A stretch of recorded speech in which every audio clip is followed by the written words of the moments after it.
مشاهدينا الأكارم إلى مباراة القمة، والتي جمعت بين تلفزيون النهار وتلفزيون الشروق بصة.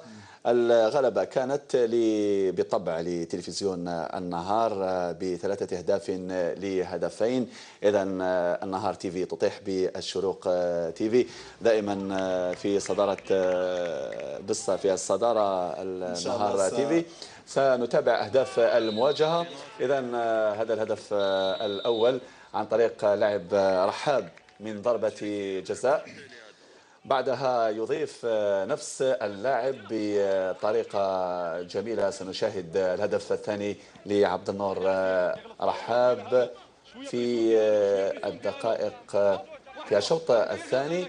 نلاحظ إذا الهدف هدف جميل جدا.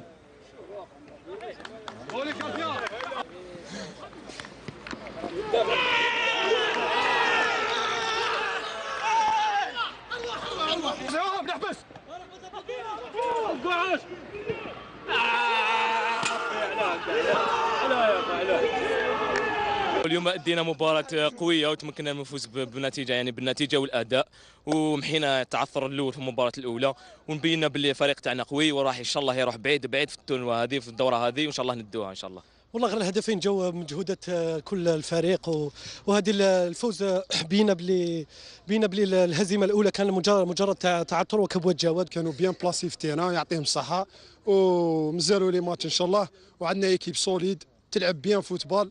اليوم والله غير بينا انه فريق النهار فريق المواعيد الكبرى، خاصه انه مباراه اليوم كانت هامه ضد فريق يعني شروق تيفي، هذا لانه كلاسيكو، لانه دائما تنافس في خارج الميدان في مجال الاخبار، وحتى اليوم تنافس كان فوق المستطيل الاخضر. بينا باللي احنا دائما في الرياده وحققنا الفوز، وان شاء الله يكون مفتاح لبقيه المباريات باش نحققوا الفوز ونهديو بزاف هذا الفوز لكل عمال قناه النهار تيفي، وعلى راسهم المدير العام انس رحمه، وعلى راسهم المدير العام انس